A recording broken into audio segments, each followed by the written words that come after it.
ನಾನು ಮನೆ ಬಿಟ್ಟು ಅಮೆರಿಕ ಬಿಟ್ಟು ಇಲ್ಲಿಗೆ ಬರ್ತೀನಿ. ನಮ್ಮ ದೇಶದಲ್ಲಿ ಈಗ 8 ವರ್ಷ 10 ವರ್ಷಕ್ಕೆ ಹೆಣ್ಮಕ್ಳು ಮುಟ್ಟಾಗ್ತಾ ಇದ್ದಾರೆ. ರೋಗಗಳ ಬಗ್ಗೆ ಎಲ್ಲ ನಾನು ಮಾತಾಡ್ತಾ ಇರೋದು ಸಹಜವಾಗಿ ಪ್ರಕೃತಿ ಪರವಾಗಿ ನಡೆಯಬೇಕಾಗಿದ್ದ ಈ ಕಾರ್ಯಕ್ರಮ 14-15 ವರ್ಷಕ್ಕಿದ್ದನ್ನ 8 ವರ್ಷಕ್ಕೆ ಇಳಿಸಿಕೊಂಡು ಬಂದಿರೋ ದೊಡ್ಡ ಸಾಧನೆ ನಮ್ಮ ಮಾನವ ಕುಲದ್ದು. ಇದರ ಬಗ್ಗೆ ಯಾರಿಗೂ not even one fellow on this planet earth is worried. ಅದು ಎಷ್ಟು ಸಾವಿರ ಜನ ಹೆಣ್ಣು ಮಕ್ಕಳು ತಮ್ಮ ಬಾಲ್ಯಾವಸ್ಥವನ್ನು ಅಷ್ಟು ಬೇಗ ಕಳ್ಕೊಳ್ತಾ ಇದ್ದಾರೆ. ಅವರ ಗೋಳೇನು, ಅವರ ಸಾಧಕ ಬಾಧಕಗಳೇನು, ಯಾಕೆ ಹಿಂಗಾಗಿದೆ, ಇದು ಸಹಜವಾಗಿ ಆಗಬೇಕಾಗಿದ್ದಲ್ಲ. ಓಕೆ, ರೋಗ ಬಂದಿದೆ, ಅಪ್ಪ ಬೇಕಾಗಿಲ್ಲ, ಅಮ್ಮ ಬೇಕಾಗಿಲ್ಲ, 2 ನಿಮಿಷ ಸಾಕು ಅಂತ ಅಮಿತಾಬ್ ಬಚ್ಚನ್ ನೂಡಲ್ಸ್ ಮಾರಾಟ ಮಾಡೋದ್ರಿಂದ ಆ ನೂಡಲ್ಸ್ ನಲ್ಲಿ ಅಲೋಕ್ಸಾನ್ ಕೆಮಿಕಲ್ ಹಾಕಿ ನೂಡಲ್ಸ್ ನ ರೆಡಿ ಮಾಡಿರೋದ್ರಿಂದ ನಮ್ಮ ಹೆಣ್ಣು ಮಕ್ಕಳಿಗೆ, ಗಂಡು ಮಕ್ಕಳಿಗೆ 8 ವರ್ಷಕ್ಕೆ ಮಧುಮೇಹ ರೋಗ ಬರ್ತಾ ಇದೆ ಅಂತ ಗೊತ್ತಾದ್ರೂ ಅದರ ಬಗ್ಗೆ ಗಮನ ಇಲ್ಲ ನಮಗೆ.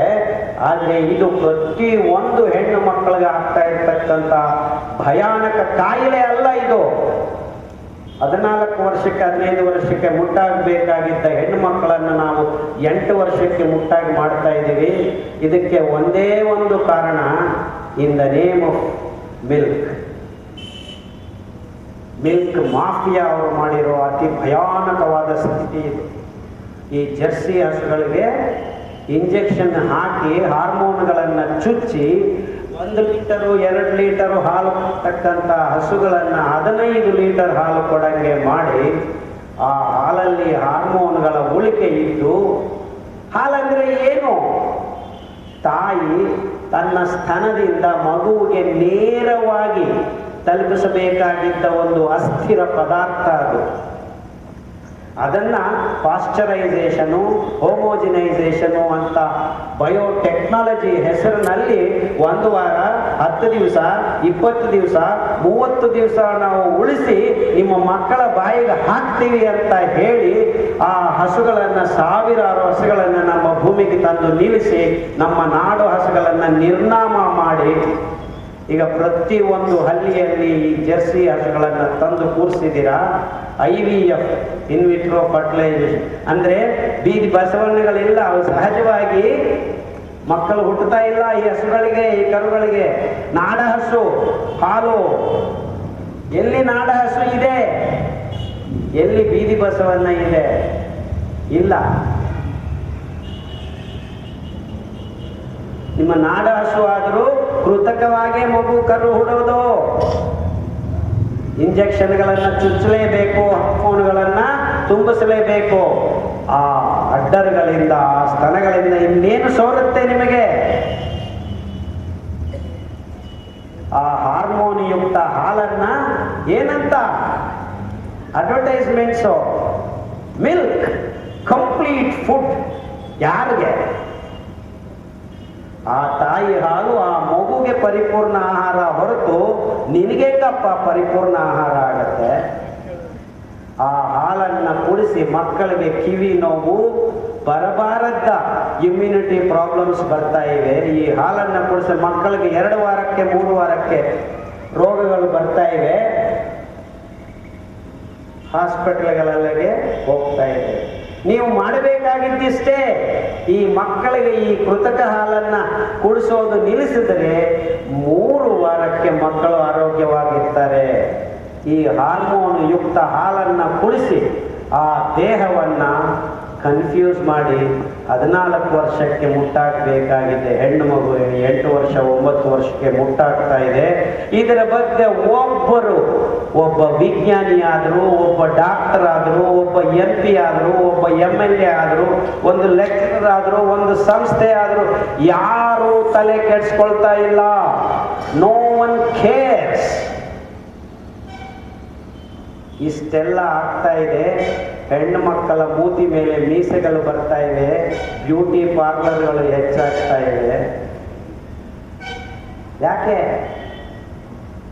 ಹಾರ್ಮೋನ್ಗಳ ಅಸಮತೋಲನ ದೇಹದಲ್ಲಿ ಉಟ್ಕೊಂಡು ಬರ್ತಾ ಇದೆ. ಈ ಹಾರ್ಮೋನ್ಗಳ ಮೈಗೆ ಹೋಗ್ತಾ ಇರ್ತಕ್ಕಂತೆ ನಾವು ತಿನ್ನುವ ಪದಾರ್ಥಗಳ ಬಗ್ಗೆ ಗಮನ ಇಲ್ಲದೆ ಒಬ್ಬೊಬ್ಬರು ನುಕ್ಕಿದ್ದು ಅದೇ ರೀತಿ ಕೋಳಿ ಮಾಂಸ ರೆಡಿ ಆಗ್ತಾ ಇರೋದು ಹೆಂಗೆ?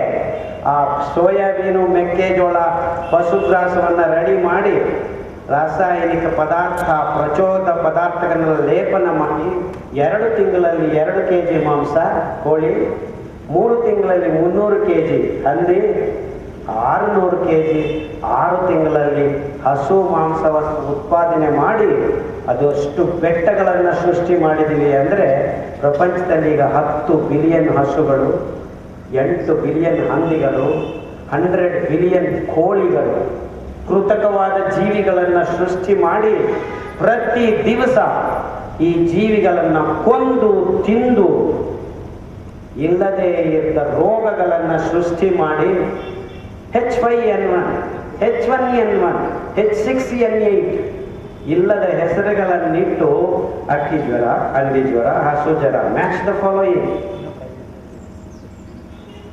ಈ ಭಯಾನಕ ವೈರಾಣುಗಳು ನಮ್ಮ ಝೂಗಳಲ್ಲಿ ಹೋಗಿ ಝೂವನ್ನು ಮುಚ್ಚಿದ್ದಾರೆ. 1 ತಿಂಗಳಾಯ್ತು ನಮ್ಮ ಮೈಸೂರು ಝೂನ ಮುಚ್ಚಿ. ಈ ಮಕ್ಕಳಿಗೆ ಹುಲಿ ಹೆಂಗಿರುತ್ತೆ ಅಂತ ತೋರಿಸ್ಕೊಳ್ಳೋಣ ಅಂತ ಝೂ ಅಲ್ಲಿ ನಾವು 4 ಹುಲಿಗಳನ್ನಿಟ್ರೆ ಹಾಗೂ ಸತ್ತು ಹೋಗ್ತಾ ಇದೆ. ಕೊಕ್ಕರೆ ಬೆಲ್ಲೂರು ಅಂತ ಇಲ್ಲೇ ಹತ್ರ ಇದೆ. ಕೊಕ್ಕರೆ ಸೈಬೀರಿಯಾದಿಂದ ಹರ್ಕೊಂಡು ಬರುತ್ತೆ. ಆ ಕೊಕ್ಕರೆ ರಕ್ತದಲ್ಲಿ ನಿಮ್ಮ ಮದ್ದೂರು ಮಂಡ್ಯ ಮಧ್ಯದಲ್ಲಿದ್ದ ಕೋಳಿ ಫಾರ್ಮ್ಗಳಲ್ಲಿದ್ದ ಅಕ್ಕಿ ವೈರಾಣು ಜ್ವರ ಕಂಡು ಬಂದಿದೆ. ಈ ಸೋಯಾಬೀನ್ ಅನ್ನ ಬೆಳೆಸೋದಕ್ಕೆ ಬಳಸಿರೋ ಆ ಹರ್ಬಿಸೈಡ್, ಕಳೆನಾಶಕ ಪದಾರ್ಥ ಸೋರಿ ದಕ್ಷಿಣ ಧ್ರುವದಲ್ಲಿದ್ದ ಪೆಂಗ್ವಿನ್ ರಕ್ತದಲ್ಲಿ ಕಂಡು ಬರ್ತಾ ಇದೆ. ಆ ಅಕ್ಕಿ ಇಲ್ಲಿಗೆ ಹಾರಿಕೊಂಡು ಬಂದಿಲ್ಲ. ಇಲ್ಲಿ ಬಳಸಿರೋ ಹೆರ್ಬಿಸೈಡ್ ಅದು ಎಷ್ಟು ಟನ್ ಗಟ್ಟಲೆ ಕಳೆನಾಶಕ ಪದಾರ್ಥವನ್ನ ಬಳಸಿ ಸೋಯಾಬೀನನ್ನು ಬೆಳೆಸಿ ನೀವು ತಿಂದು ನಿಮ್ಮ ಕೋಳಿಗಳಿಗೆ ತಿನ್ನಿಸಿ, ಹಂದಿಗಳಿಗೆ ತಿನ್ನಿಸಿ, ಹಸುಗಳಿಗೆ ತಿನ್ನಿಸಿ ಬೆಟ್ಟಗಳನ್ನು ಉತ್ಪಾದನೆ ಮಾಡಿ ಆ ಕಳೆನಾಶಕ, ಕ್ರಿಮಿನಾಶಕ, ಕೀಟನಾಶಕ ಪದಾರ್ಥಗಳು ಸೋರಿ ದಕ್ಷಿಣ ಧ್ರುವದಲ್ಲಿದ್ದ ಪೆಂಗ್ವಿನ್ ರಕ್ತದಲ್ಲಿ ಕಂಡು ಬರ್ತಾ ಇವೆ.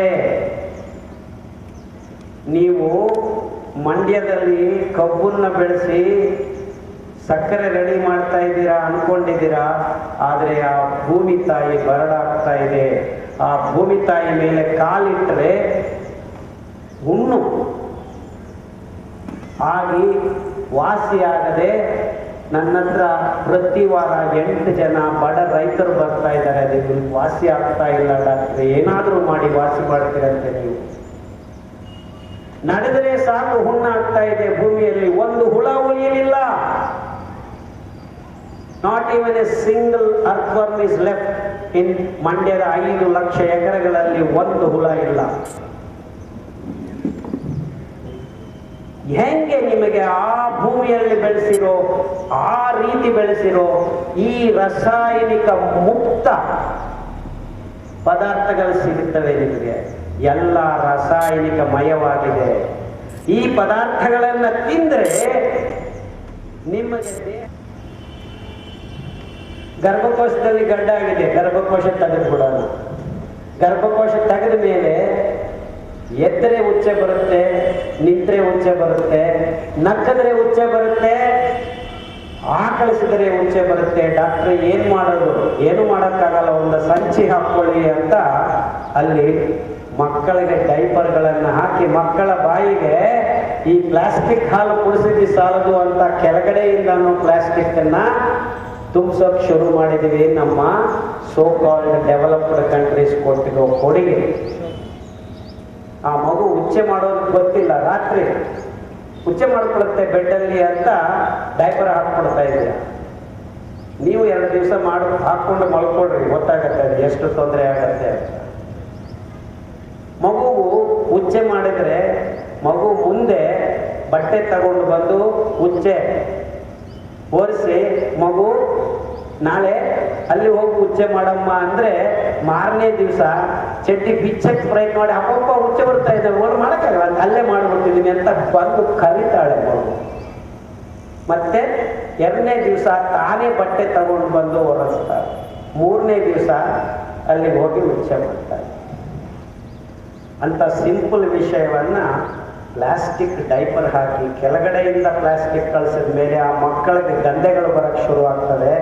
ಈ ಡಾಕ್ಟರ್ಗಳು ಆ ಡೈಪರ್ ತೆಗೀರಿ ಅಂತ ಹೇಳೋ ಬದಲು ಒಂದು ಸ್ಟಿರಾಯ್ಡ್ ಮಾಡಿಬಿಟ್ಟು ಹಚ್ತಾರೆ. 6 ವರ್ಷಕ್ಕೆ ಆ ಮಗು ಹಚ್ಕೊಂಡು ಪ್ರಜ್ಞೆ ಇಲ್ಲದೆ ಒಂದು ಬುದ್ಧಿಮಾನ್ಯತೆಗೆ ಬಂದರೆ ಆ ಮಕ್ಕಳು ಅಮೆರಿಕಾದಿಂದ ನನ್ನ ಹತ್ರ 2-3 ಜನ ಬಂದಿದ್ದಾರೆ ಈ ರೋಗ ಅಂತ. ನೋಡಪ್ಪ, ಫಸ್ಟ್ ಆ ಹಾಲು ಕುಡಿಸೋದನ್ನು ನಿಲ್ಲಿಸು, ಪ್ಲಾಸ್ಟಿಕ್ ಹಾಲು. ಈ ಪ್ಲಾಸ್ಟಿಕ್ ಡೈಪರ್ ಹಾಕೋದನ್ನು ನಿಲ್ಲಿಸು. 2 ನಿಲ್ಲಿಸಿದ ಮೇಲೆ ನಮ್ಮ ಊರಲ್ಲಿ ಸಜ್ಜೆ ಅಂತ ಇದೆ ಒಂದು. ಆ ಸಜ್ಜೆ ರುಬ್ಬಿ ಒಂದು 100 ಗ್ರಾಮು ನೆನೆಸಿ 2 ಗಂಟೆ ನೆನೆಸಿದ ಮೇಲೆ ರುಬ್ಬಿದ್ರೆ ಹಾಲು ಬರುತ್ತೆ. ಆ ಹಾಲನ್ನು ಮಗು ಕುಡಿಸು. 3 ವಾರದಲ್ಲಿ ನಿಮ್ಮ ಗಂಧೆ ವಾಸಿ ಆಗುತ್ತೆ ಅಂದರೆ ಹಿಂಗೆ ನೋಡೋದು, ಹಿಂಗೆ ನೋಡ್ತೀನಿ ನಾನು. Just like this. ಏನು ಇವನು ಹಿಂಗೆ ಹೇಳ್ತಾನೆ, ಏನೋ ಸರ್ ನಿಮಗೆ ಹೆಸರಿದೆ ಅಂತ ಬಂದಿದ್ದೀವಿ, ಔಷಧಿ ಕೊಡ್ತೀರಾ ಅಂತ ಅಂದ್ಕೊಂಡ್ವಿ. ಔಷಧಿನೇ ಕೊಡ್ತಾ ಇರೋದು ನಾನು. ಅದು ಸಜ್ಜೆ ಅಂತ ಹಾಲು ಮಾಡಿ ಮಗು ಕೊಡಿಸಿ. ಹೆಂಗೋ ನಂಬಕ್ಕಾಗ್ದೇನೆ ಹೆಂಗೋ ಮಾಡಿದ್ದಾರೆ. 3 ವಾರ ಮಾಡಿದ್ದಾರೆ. ಆ ಮಗುಗೆ ಇದ್ದ ಕಾಯಿಲೆ ವಾಸಿ ಆಯಿತು. ರಾತ್ರಿ ಹೊತ್ತು ಉಚ್ಚೆ ಮಾಡ್ಕೊಳ್ಳೋದು ನಿಂತೋಗಿತ್ತು. ಬೆಳಗ್ಗೆ ಎದ್ದು ಉಚ್ಚೆ ಮಾಡೋದನ್ನು ಅವನಷ್ಟಕ್ಕೆ ಅವನೇ ಕಲ್ತ್ಕೊಂಡಿದ್ದಾನೆ. So what all it takes is to remove this unnatural things. ಅಂದರೆ ಈಗ ನಮ್ಮ ಹೆಣ್ಣು ಮಕ್ಕಳು 8 ವರ್ಷಕ್ಕೆ ಮುಟ್ಟಾಗೋದನ್ನು ನಿಲ್ಲಿಸಬೇಕು ಅಂತ ಅಂದರೆ ನಾವು ಮಾಡಬೇಕಾಗಿದ್ದಿಷ್ಟೇ. ಈ ಪ್ಲಾಸ್ಟಿಕ್ ಹಾಲ ಚೀಲಗಳನ್ನು ನಿಲ್ಲಿಸಿ ನಿಜವಾದ ತಾಯಿ ಹಾಲಿಗೆ ಸಮಾನವಾಗಿದ್ದ ತೆಂಗಿನಕಾಯಿ ಹಾಲನ್ನು ಮಕ್ಕಳಿಗೆ ಕೊಡಿಸಿ. ಆ ತೆಂಗಿನ ತುರಿ, ಒಂದು ತೆಂಗಿನಕಾಯಿ ತುರಿ ಮಾಡಿದರೆ 4 ಲೀಟರ್ ಹಾಲು ರೆಡಿ ಮಾಡ್ಬೋದು. ಒಂದು ಸತ್ತಿಂಗ್ ರುಬ್ಬಿ ಒರಳುಕಲ್ಲಿನಲ್ಲಿ 3/4 ಲೀಟರ್ ನೀರು ಹಾಕಿ ಪಂಚೆಯಲ್ಲಿ ಹಾಕಿ ಹಿಂಡಿದ್ರೆ ಹಾಲು ಬರುತ್ತೆ.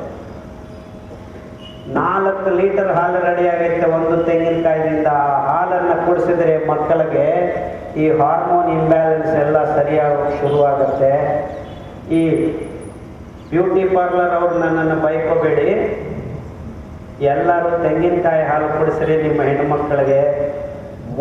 ಮೀಸೆ, ಮೂತಿ ಮೇಲೆ ಇರೋ ಮೀಸೆ ಎಲ್ಲ ಮೆತ್ತಿಗೆ ಒಂದು 6 ತಿಂಗಳು ಅಥವಾ 6 ವರ್ಷಕ್ಕೆ ಕಮ್ಮಿ ಆಗೋಕ್ಕೆ ಶುರುವಾಗುತ್ತೆ. ಆ ಸಮತೋಲನ ಹಾರ್ಮೋನ್ ಇಂಬ್ಯಾಲೆನ್ಸನ್ನು ಅದು ಸರಿ ಮಾಡೋಕ್ಕೆ ಶುರು ಮಾಡುತ್ತೆ. ಸೊ ಇಷ್ಟು ಮೋಸ ಆಗಿದೆ ಅಂತ ಹೇಳ್ಕೊಳ್ಳಿ. ಹೆಂಗಸರಿಗೆ ಮಕ್ಕಳಿಗೆ ಆಗ್ತಾ ಇಲ್ಲ ಅಂತ ಹೇಳೋದು, ಗಂಡಸರದು ವೀರ್ಯ ಕಲೆಗಳಿಗೆ ಇರಲ್ಲ. ಈ ಪ್ಲಾಸ್ಟಿಕ್ ಹಾಲು, ಪ್ಲಾಸ್ಟಿಕ್ ನೀರು, ಎಲ್ಲಿಗೆ ಹೋದರೂ ನಾವು ಈ ಪ್ಲಾಸ್ಟಿಕ್ ಡಬ್ಬಗಳಲ್ಲಿ ನೀರನ್ನು ಕುಡಿತಾ ಇದ್ದೀವಿ. RO filter, Eureka Forbes filter, ಈ ಫಿಲ್ಟರು ಆ ಫಿಲ್ಟರು, ಎಲ್ಲ ಫಿಲ್ಟರ್ ಇರೋ ಪ್ಲಾಸ್ಟಿಕ್ ಡಬ್ಬಗಳೇ. ಕೊನೆಗೆ ಟ್ಯಾಂಕ್ಗಳು, ಮೇಲೆ ನೋಡ್ರಿ ಉದ್ದಕ್ಕೆ ಪ್ಲಾಸ್ಟಿಕ್. ನೀರು ಸುಮ್ಮನೆ ಇರೋದಿಲ್ಲ, ಅದೊಂದು ಅದ್ಭುತವಾದ ಪದಾರ್ಥ.